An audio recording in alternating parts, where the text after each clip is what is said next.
हरिओम। सनातन podcast में आपका हार्दिक स्वागत है।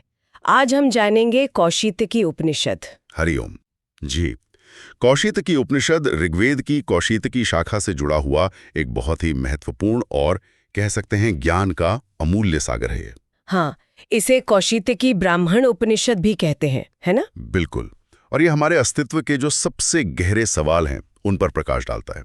मतलब आत्मा क्या है, ब्रह्म क्या है। सही कहा।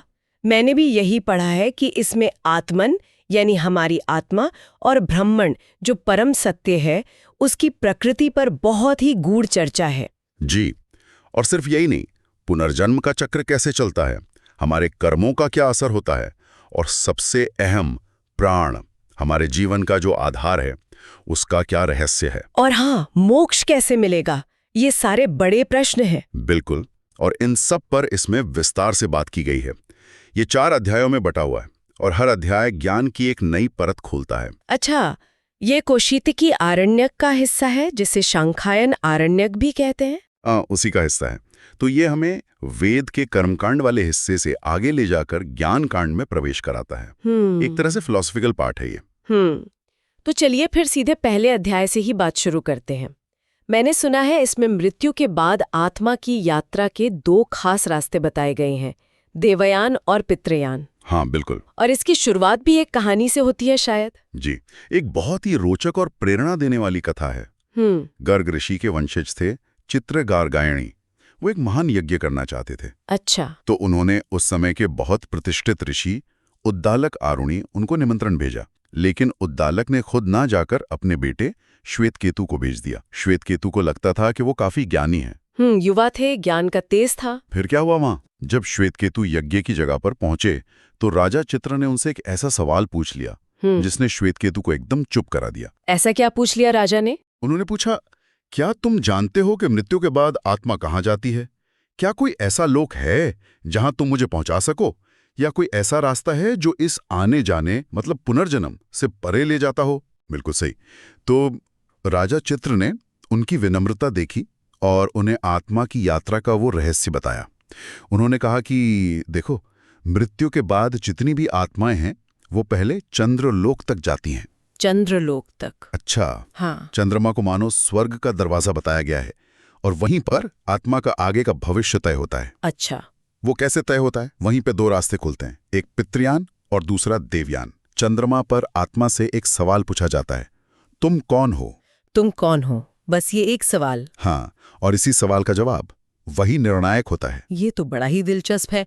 तो अगर कोई गलत जवाब दे या जवाब ना दे पाए तो क्या होता है? जो आत्मा अपने असली स्वरूप को नहीं पहचानती या मान लीजिए गलत जवाब देती है, उसे चंद्रलोक से वापस पृथ्वी पर भेज दिया जाता है। वापस कैसे? वो वर्षा की बूंदों के साथ नीचे आती है और फिर अपने कर्मों और अपनी इच्छाओं वासनाओं के अनुसार किसी नई योनि में जन्म लेती है। वो कीट पतंगा भी हो सकता है, कोई पशु भी या मनुष्य भी। यही पितृयान मार्ग है। ये जन्म मृत्यु के चक्कर में बांधे रखता है। ओहो, और अगर कोई सही जवाब दे दे, वो देवयान मार्ग क्या है फिर? हाँ, जो आत्मा अपने सच्चे स्वरूप को पहचान कर सही जवाब देती है उसे देवयान मार्ग पर आगे जाने की इजाजत मिलती है, और ये रास्ता धीरे धीरे मुक्ति की ओर मतलब ब्रह्मलोक की ओर ले जाता है। तो फिर वो सही जवाब है क्या आखिर? ये जानना तो बहुत ही जरूरी लगता है। बिल्कुल जरूरी है। वो सही जवाब अपनी असली पहचान से जुड़ा है। आत्मा कहती है, मैं ऋतुओं से संबंधित हूं, मतलब मैं क्षणिक नहीं हूं। मैं 15 कलाओं वाले चंद्रमा से उत्पन्न होने वाले पितरों के लोक से बीज रूप में आया हूं। पुरुष रूपी कर्ता द्वारा स्त्री रूपी माता में स्थापित होकर मेरा जन्म हुआ है। मैं सत्य और तप के द्वारा अमरत्व चाहता हूं। मैं ये क्षण भंगुर ऋतु नहीं, बल्कि ऋतुओं का जो आधार है वो शाश्वत तत्व हूं। मतलब संक्षेप में कहें तो आत्मा अपनी इस छोटी पहचान जैसे शरीर, मन, कर्म, इनसे ऊपर उठकर अपने असली शाश्वत चैतन्य स्वरूप को पहचान लेती है और स्वीकार करती है। कितना गहरा भाव है इसमें।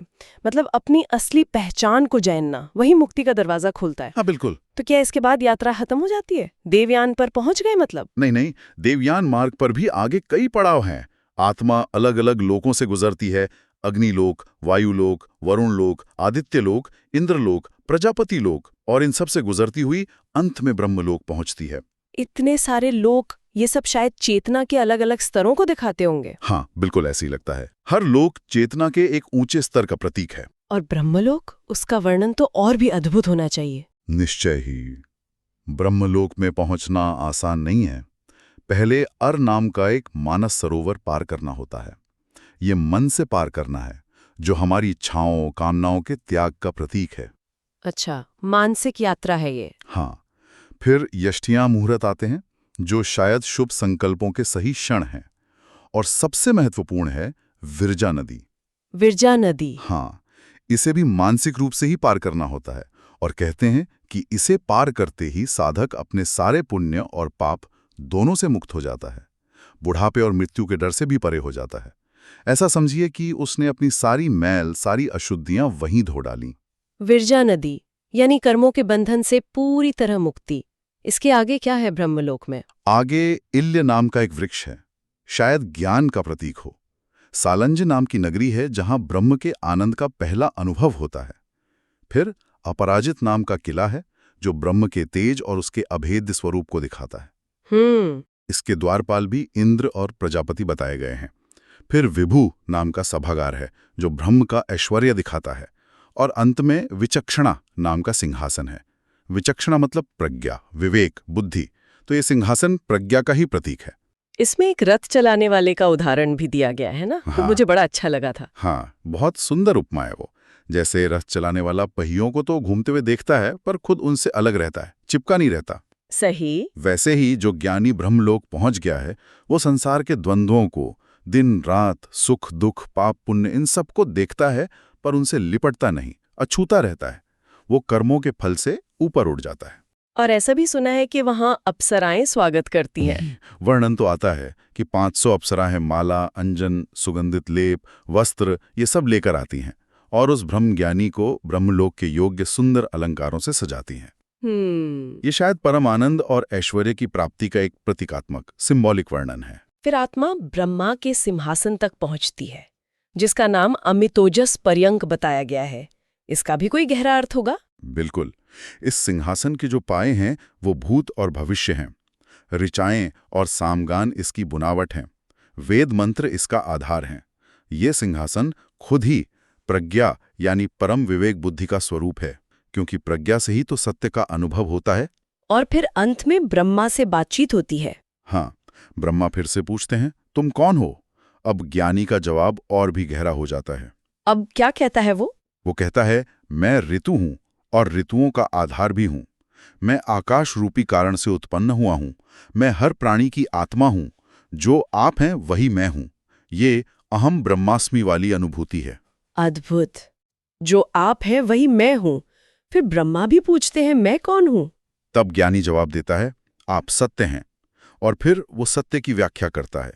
कहता है कि जो इंद्रियों और प्राणों से परे है वो सत है, और जो इंद्रियां और प्राण हैं वो त्यम है। सत और त्यम।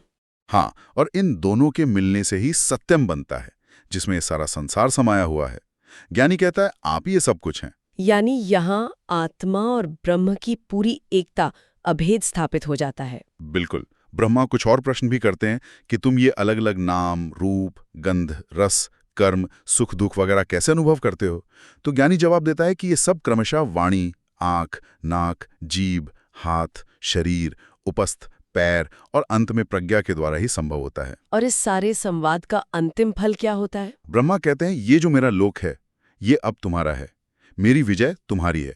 इस तरह आत्मज्ञान के द्वारा वो साधक खुद ब्रह्म स्वरूप हो जाता है। तो पहला अध्याय हमें ज्ञान मार्ग की पराकाष्ठा तक ले जाता है। तो पहले अध्याय ने ज्ञान मार्ग से ब्रह्मलोक तक की यात्रा का अद्भुत वर्णन किया। अब दूसरे अध्याय में आते हैं।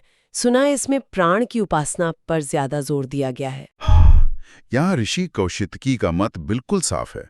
प्राण ही ब्रह्म है और इस सच्चाई को जान लेना ही मुक्ति का रास्ता है। प्राण ही ब्रह्म है। अच्छा। उन्होंने प्राण की कल्पना एक राजा की तरह की है। मन उसका दूत है, वाणी रानी है, आंखें रक्षक हैं और कान संदेश पहुंचाने वाले।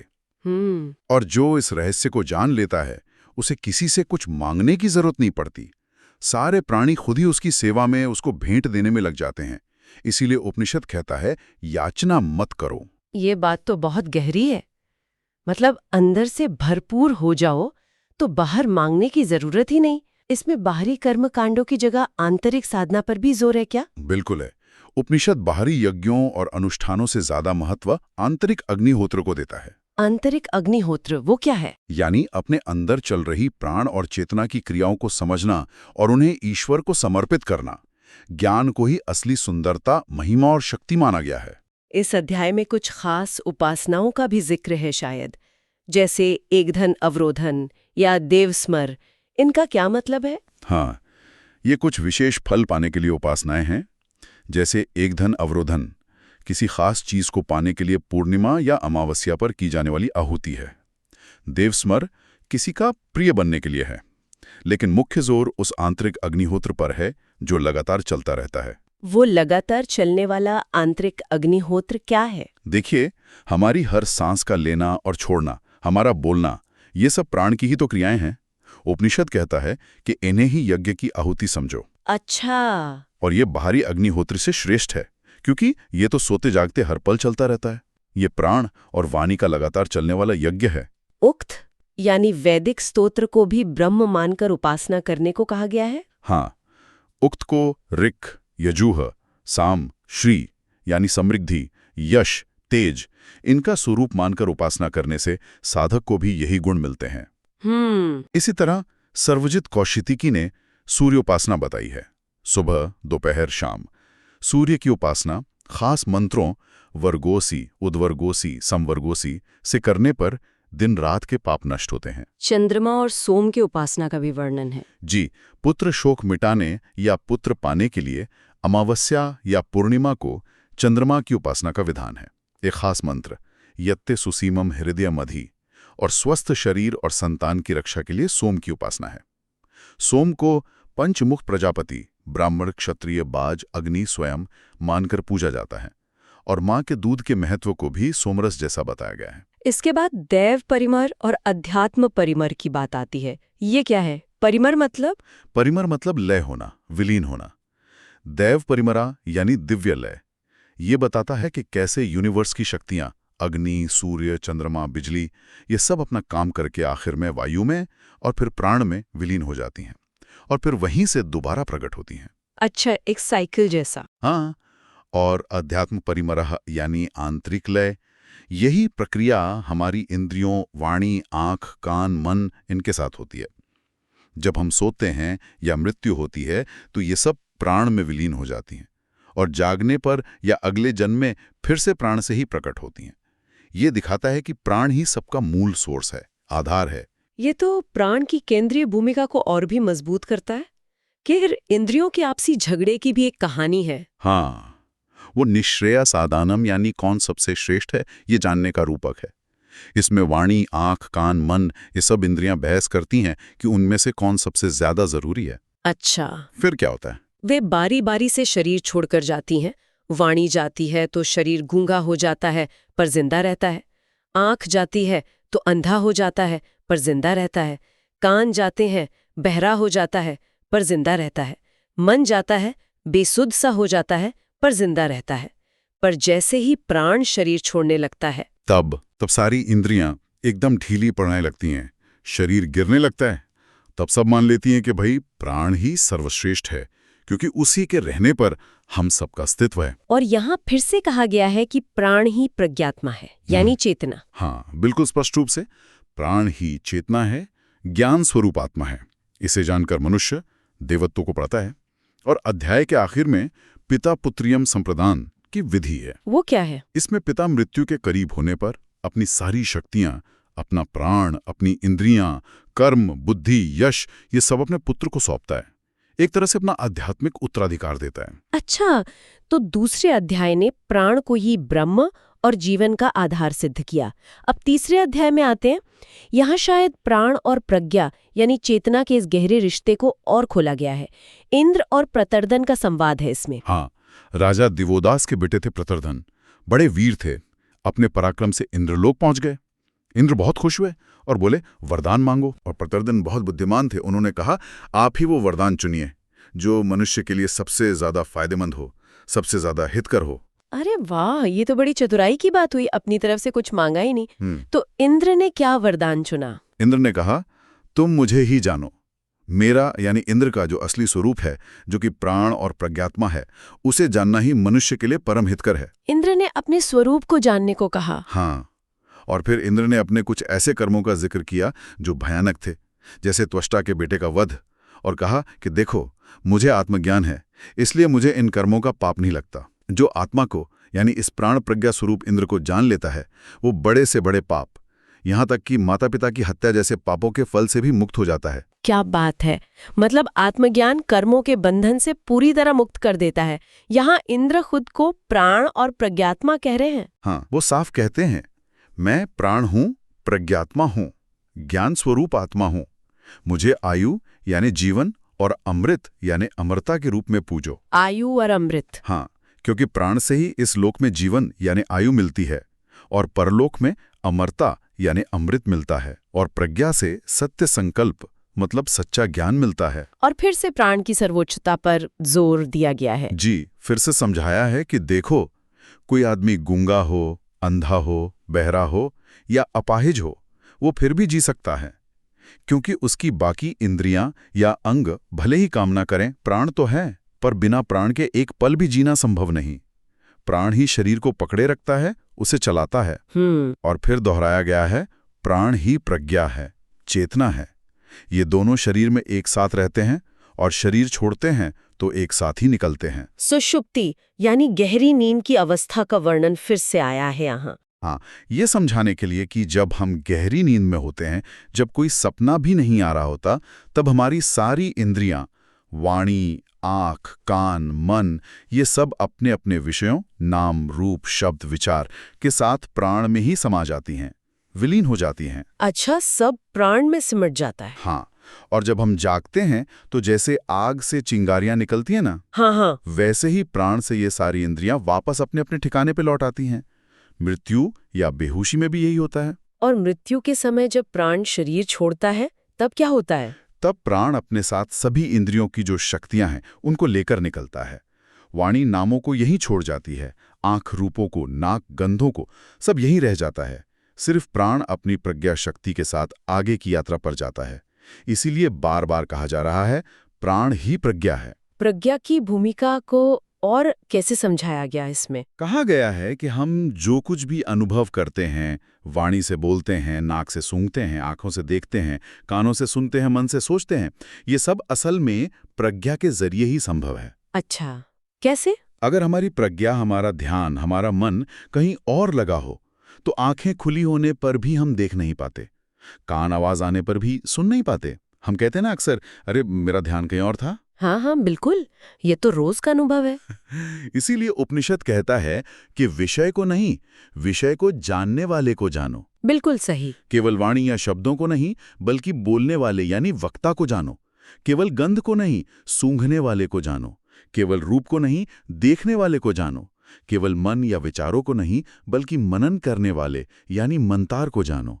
यही आत्मज्ञान है, अपने उस प्रज्ञा स्वरूप को पहचानना जो इन सब का आधार है, इन सब के पीछे है। यहाँ चेतना और पदार्थ के आपसी निर्भरता की भी बात है क्या? हाँ, कहा गया है कि चेतना के तत्व प्रज्ञा मात्रा और भौतिक तत्व भूत मात्रा ये एक दूसरे पर टिके हुए हैं।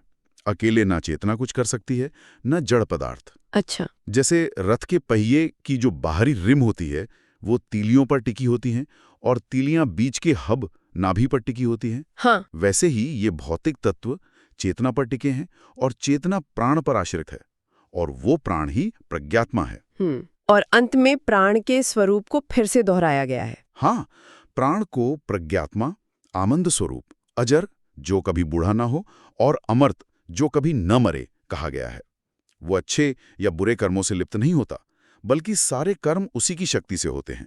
वही लोकपाल है, सबका स्वामी है, सर्वेश्वर है। इंद्र कहते हैं ये मेरी आत्मा है, इसे जानो। बहुत ही सुंदर और स्पष्ट व्याख्या है प्राण और प्रज्ञा की। अब अंतिम चौथे अध्याय पर आते हैं। यहाँ ब्रह्म और आत्मा की एकता को एक और संवाद से समझाया गया है। इसमें गर्ग्य बालाकी और काशी नरेश अजात शत्रु की कहानी है ना? जी, गर्गे बालाकी वेदों के बहुत बड़े विद्वान थे, लेकिन उनमें थोड़ा अभिमान भी था। वो काशी नरेश अजात शत्रु के पास गए और बोले, महाराज, मैं आपको ब्रह्म का उपदेश दूंगा। अच्छा, विद्वान होकर राजा को उपदेश देने गए? फिर? हाँ।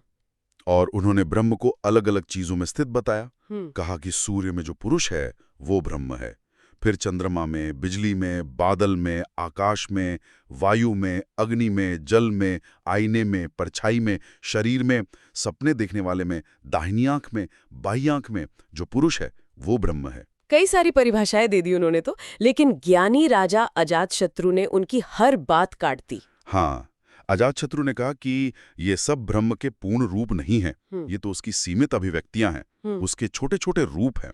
उन्होंने ये भी बताया कि इनकी उपासना से क्या सीमित फल मिलते हैं, जैसे सूर्य की उपासना से श्रेष्ठता मिलती है, चंद्रमा अन्न का आत्मा है, बिजली तेज का आत्मा है, वगैरह वगैरह। उन्होंने गर्गे के ज्ञान को अधूरा साबित कर दिया। तब तो गर्गे का अहंकार टूट गया होगा और उन्होंने राजा को ही गुरु मान लिया। बिल्कुल, गर्गे एकदम चुप हो गए और बोले, अब आप ही मुझे उपदेश। और अजातशत्रु क्षत्रिय होते हुए भी एक ब्राह्मण को ज्ञान देने को तैयार हो गए। ये दिखाता है कि ज्ञान पद या जाति से बड़ा है। सही बात है। फिर अजातशत्रु ने वो सोते हुए आदमी वाला उदाहरण दिया। हाँ, वे गर्गे को एक सोए हुए व्यक्ति के पास ले गए, उसे बड़े बड़े नामों से पुकारा, बृहंद, पंडरवासस, सोम, राजन, पर वो नहीं उठा। फिर उसे धीरे से छड़ी से जगाया तो वो उठ गया। तब अजातशत्रु ने क्या सवाल किया? उन्होंने पूछा, जब ये सो रहा था तब इसका विज्ञान में पुरुष यानी चेतना कहाँ था, और जागने पर यह कहाँ से आ गया? गर्गे इसका जवाब नहीं दे पाए होंगे, फिर से नहीं दे पाए। तब अजातशत्रु ने सुषुप्ति का वो रहस्य समझाया जो पहले भी आया था। उन्होंने बताया कि सोते समय आत्मा हृदय से निकलकर हिता नाम की बहुत ही बारीक नाड़ियों में फैलकर आराम करती है। हिता नाड़ियां? हाँ, हम कहते हैं ये बाल से भी 1000 गुना पतली होती हैं और अलग अलग रंगों की ऊर्जा, श्वेत, नील, पिंगल, हरित, लोहित से भरी होती हैं। और जब गहरी नींद आती है जिसमें कोई सपना नहीं होता, तब सारी इंद्रियां अपने विषयों सहित प्राण में ही लीन हो जाती हैं। और जागने पर? जागने पर जैसे आग से चिंगारियां निकलती हैं, वैसे ही इस आत्मा प्राण से सारी इंद्रियां अपने अपने लोकों या अपने अपने स्थानों पर वापस चली जाती हैं। प्राणों से देवता यानी इंद्रियां सक्रिय होती हैं और देवताओं से उनके विषय यानी लोक प्रकाशित होते हैं। आत्मा का निवास और विस्तार शरीर में कैसे बताया गया है? अजातशत्रु कहते हैं कि ये प्रज्ञा स्वरूप आत्मा पूरे शरीर में ऐसे फैली हुई है जैसे तलवार अपनी म्यान में रखी होती है, या जैसे आग लकड़ी के कण कण में समाई होती है। ये रोमकूपों और नाखूनों के सिरों तक फैली हुई है।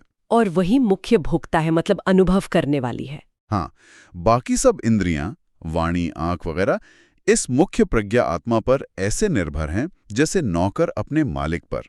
ये प्रज्ञा आत्मा ही इन इंद्रियों के द्वारा संसार के विषयों का भोग करती है, अनुभव करती है। यहाँ इंद्र का उदाहरण फिर से दिया गया है। हाँ, ये बताने के लिए कि जैसे इंद्र ने आत्मज्ञान पाकर असुरों पर जीत हासिल की और श्रेष्ठता पाई, वैसे ही जो मनुष्य इस आत्मा को जान लेता है वो भी सबसे श्रेष्ठ हो जाता है, स्वराज्य यानी अपने ऊपर पूरा राज पा लेता है। तो चौथे अध्याय का सार यही है कि जीवात्मा और परमात्मा यानी ब्रह्म ये अलग नहीं है, एक ही है, और इस सच्चाई को जानना ही मोक्ष है। बिल्कुल, वही प्रज्ञा स्वरूप आत्मा जो प्राण के रूप में हम सब में बस रही है, वही परम ब्रह्म है।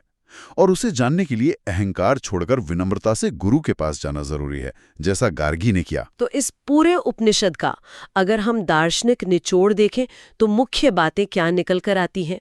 देखिए, मुख्य सिद्धांत हैं। पहला, आत्मा और ब्रह्म की पूर्ण एकता, अभेद। दूसरा, प्राण ही जीवन शक्ति है और चेतना यानी प्रज्ञा का मूल आधार है। तीसरा, मृत्यु के बाद ज्ञान और कर्म के अनुसार आत्मा की 2 गतियां होती हैं, देवयान और पितृयान। चौथा, बाहरी कर्मकांडों से ज्ञान मार्ग श्रेष्ठ है। पांचवां, आत्मसंयम, अनुशासन और गुरु की कृपा मोक्ष के लिए बहुत जरूरी है। और छठा, मोक्ष का मतलब है अपने असली ब्रह्म स्वरूप में स्थित हो जाना। अत्यंत गहन और स्पष्ट विवेचन।